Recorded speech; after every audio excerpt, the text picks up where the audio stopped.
Merhaba arkadaşlar, Örgümü Dediniz kanalıma hepiniz hoş geldiniz. Bu videomda sizlere daha önceden halı kaydırmaz üzerine yapmış olduğum, şöyle göstereyim. Yapmış olduğum bu güzel paspas çalışmasının bu defa halı kaydırmaz kullanmadan tamamen yurt dışında yaşayan arkadaşlarım için, takipçilerim için yaptığım bir çalışma oldu arkadaşlarım. Çünkü onlar yurt dışında halı kaydırmazı bulamıyorlar. O yüzden onlar için de bu şekilde bir çalışma yapmak istedim ve paylaşmak istedim sizlerle. Evet, modelimizin arkası bu şekilde gözüküyor arkadaşlarım. Ön kısmı ise bu şekilde. Kenar kısımlarında daha önceden az önce gösterdiğim bu paspasta yapmış olduğum bu çalışmayı uyguladım. Orta kısmı ise biraz daha farklı. Şöyle göstereyim. Ve kalın bir ip kullandım arkadaşlar. Himalaya Soft'un bu alt zemini için kalın birazcık o ip. Onu kullandım. Böyle tek başına da rahatlıkla kullanabilirsiniz. Türkiye'de yaşayan ve böyle halı kaydırmazı rahat bulan arkadaşlarım için bu şekilde yapıp halı kaydırmazın üzerine de dikebilirsiniz, ekleyebilirsiniz arkadaşlar. Evet, hemen modelimizin yapımına geçelim arkadaşlar. Öncelikle alt zemin kısmını yapmamız gerekiyor. Ben şöyle evde ne ip bulursanız arkadaşlarım, ip fark etmiyor. Dilediğiniz iple yapabilirsiniz. Şöyle batik bir ipim var, bakın böyle bir parça kalmıştı bundan. Hemen önce bu ipimle başlıyorum. İpime göre tığımı da ayarlıyorum. Bu 3 numara bir tığ kullanacağım şu anda. Öncelikle ne büyüklükte yapacaksak ona göre zincir çekmemiz gerekiyor arkadaşlar. Şöyle çok büyük yapmayalım. Fazla zamanınızı da almayalım. Bu kadar yeterli bizim için. Şimdi en son bitirdikten sonra projemizin boyutu ne kadarsa şöyle 1, 2, 3 tane daha fazladan zincir çekiyorum. Üzerine alıyorum. Ve bu tuttuğum yerin hemen bir yanına geçip buradan şu şekilde bağlıyorum arkadaşlarım. Bir tane zincir çekiyorum araya. Bir tanesini atlayıp diğer zincirimin içerisinden şöyle girerseniz, gerçi görünmeyecek ama daha güzel oluyor. Şu şekilde ikili trabzanlarla devam ediyorum. Bir tane zincir çekiyorum, bir tane atlıyorum. Bu görünmeyeceği için çok önemli değil. O yüzden hemen şöyle girerek yapmak istiyorum.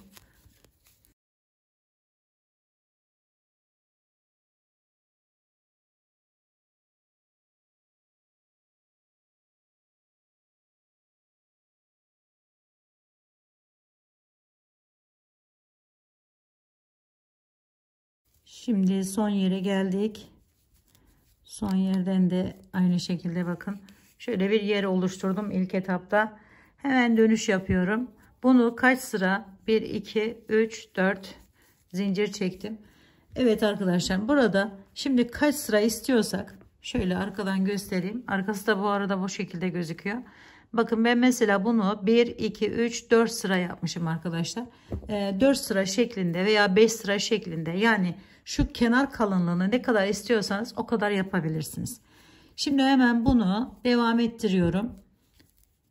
3 sıra yapsak yeterli olacaktır bizim için.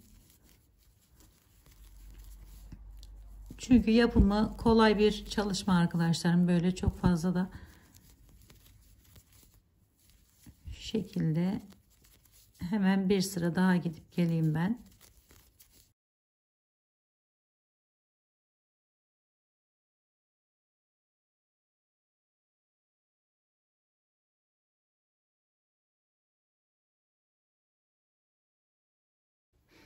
Evet arkadaşlar, şimdi bu kısmını da bu şekilde tamamladıktan sonra hemen dönüyorum. 1, 2, 3, 4 zincir çekiyorum. Şimdi de bu kenar kısımlarını arkadaşlar kaç tane istiyorsak, yani kaç tane böyle delik yer istiyorsak, kaç sıra istiyorsak, bu da buraya uyumlu olsun diye ben 4 tane yapmıştım. Bunu da yine 3 tane bırakalım. Şöyle bakın, bir zincir, 2, hemen bir de 3 arada. Şimdi şu yeri yapacağız arkadaşlar. Şöyle aldım bir tane üzerine ve geliyorum. Hemen bunun içerisine giriş yapıyorum. Buraya bu şekilde bir bağlıyorum önce ikili trabzan şeklinde. Sonra üzerine alıyorum. Bu yuvaya geri dönüyorum. Bakın şu boşluğa geri giriş yaptım. 1 2 3 tane buradan alıyorum ve bir tane zincirle yani içerisinden geçiriyorum.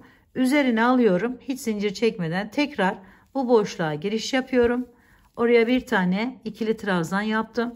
Üzerine aldım. Boşluğa geri döndüm. 1 2 3 tane bu şekilde fıstık gibi yer yaptım. Sonra kapattım. Üzerine aldım. Bir diğerine geçiyorum. Bu kenarda yine 3 tane yerimiz olacak arkadaşlar. Bakın bir tane ikili trabzan, 3 tane 2 3, sonra tekrar üzerine alıp şimdi bu kenarda şurası 1 2 3 böyle olduğu için hemen geliyorum, buradan giriş yapıyorum. Bakın tepesi noktasından şöyle bağlıyorum arkadaşlar. Burada da aynı şekilde 3 tane yer bırakmıştık. Burada da 3 tane yer bırakıyoruz. Şimdi bir tane zincir çektim.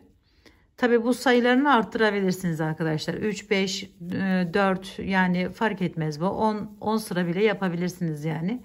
Kenardaki giden yeri ne kadar istiyorsanız o şekilde yapabilirsiniz. Burayı yaptık.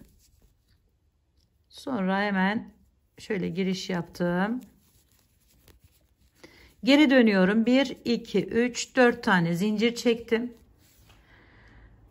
Yine arkadaşlarım burada 3 tane yine kenardan hep devam ettiriyorum.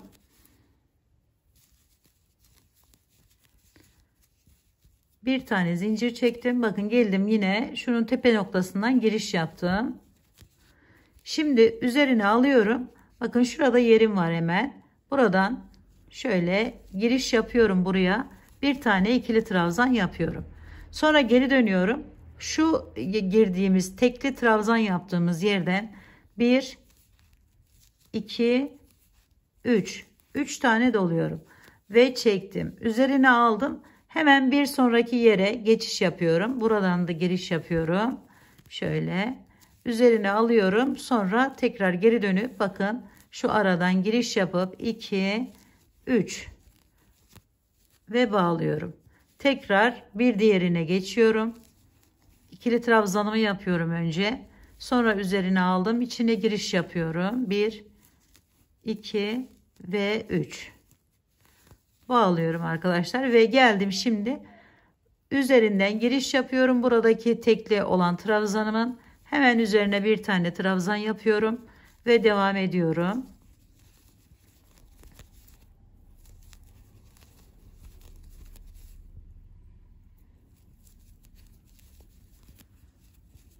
Evet, bakın böyle bir görüntü elde ediyoruz. Bunu ne büyüklükte istiyorsak 2 3 4 devam ediyoruz arkadaşlarım. Aynı şekilde hiçbir değişiklik yapmadan ve en sona geldiğimizde ise tekrardan bu alttaki gibi yer yapıp tamamlıyoruz. Şimdi bir tane daha yapalım. Aldım üzerine hemen giriş yapıyorum kenardan. Sonra tekrar üzerine alıp ikisinin arasından giriş yaptım. Bir tane ikili trabzan üzerine alıyorum. Geri dönüyorum. 1 2 3 hepsini birlikte aldım.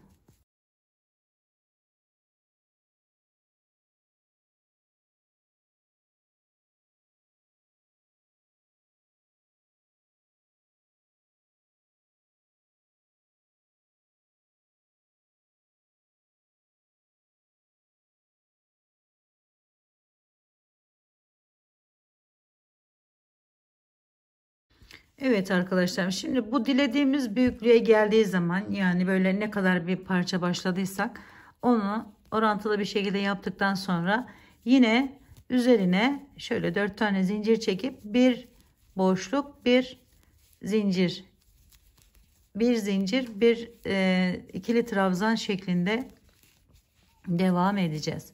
Şöyle aldım, hemen bakın şu aralardan giriş yaptım, bir tane bakın şöyle şuralardan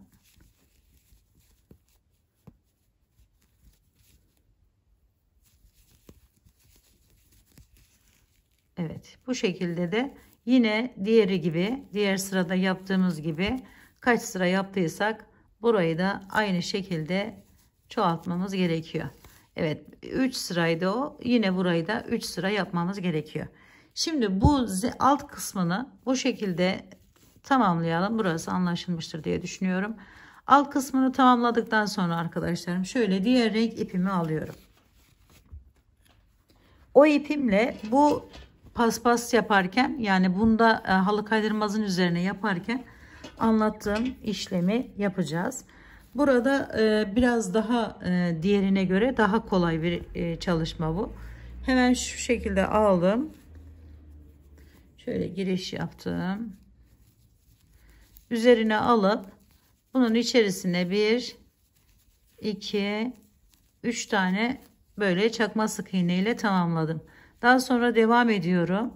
Hemen yana geçiyorum. Burası kenar olduğu için bu şekilde yapıyoruz arkadaşlar. 1, 2, 3.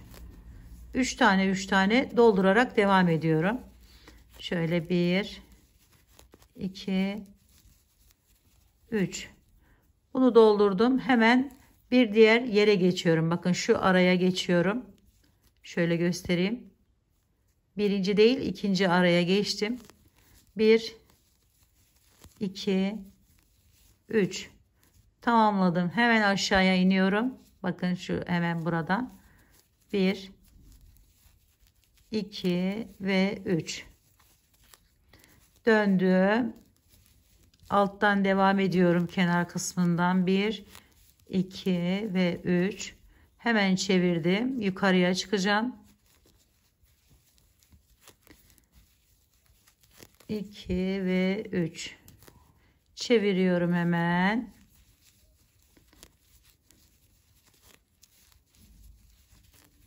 Çevirdim. Bu şekilde arkadaşlarım, bunu kaç sıra yaptıysak etrafını çeviriyoruz. Hemen şuradan devam ediyorum. 2 ve 3. Şimdi bunu bu şekilde başladık. Böyle etrafını tamamen çevirip gelip tekrar buradan aynı şekilde arkadaşlar şuraya dikkat edersek zaten bu önümüze çıkacaktır. Şöyle göstereyim, ikinci sırasını dolandık geldik etrafını. Hemen şöyle alıyorum. Şuradan alayım. Şöyle buradan devam edeceğim. Yani şu kenarı yapmadan buraya geçeceğim arkadaşlar ki bu orta boşluklarını yapmak amaçlı. Evet, bakın şimdi geldim. Hemen buraya geçiyorum. Üzerine alıyorum tabii ki de. Çakma sık iğne kullandım arkadaşlarım bunu. İsterseniz ikili trabzan da yapabilirsiniz. Şöyle üçlü oldu. Hemen diğerine geçiyorum. 1, 2, 3. Hemen bir diğerine geçiyorum.